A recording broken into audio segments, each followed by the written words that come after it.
Buongiorno a tutti, oggi volevamo condividere con voi questo giro d'anello fatto a Suzans di Maiano. È un percorso molto semplice in un ambiente rurale con dei panorami veramente eccezionali.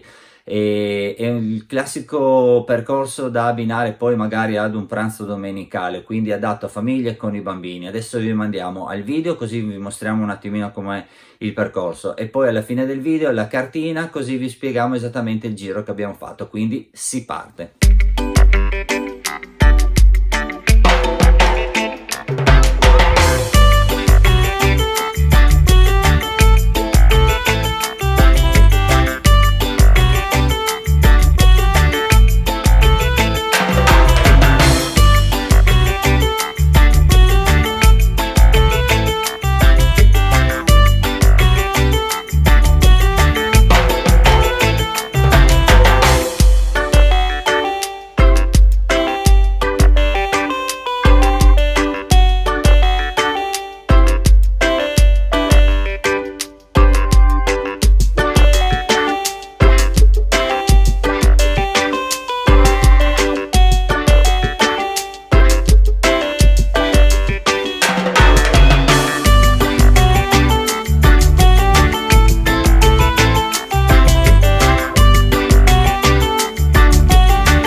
Allora, il giro che abbiamo fatto oggi è molto semplice. Noi abbiamo parcheggiato la macchina qua di fronte al ristorante da Paolino, poi a piedi siamo andati fino al cimitero e la macchina la potete lasciare anche qui.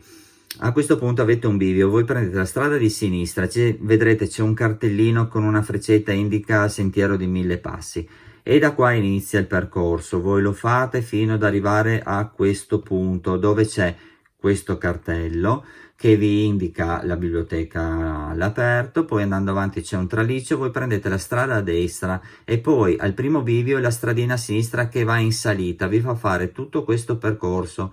Girando sulla destra prosegue il sentiero, a questo punto immediatamente svoltate a destra e prendete questo piccolo sentiero che vi porterà a fare il giro circolare e poi vi faremo vedere dove si esce nuovamente. Che vi porterà nella parte diciamo più panoramica dell'anello dove troverete in questo punto qua anche le querce. Voi poi ritornate indietro, svoltate a destra e proseguite lungo il sentiero fino ad arrivare a Suzans, prendendo poi la strada che vi riporterà alla macchina.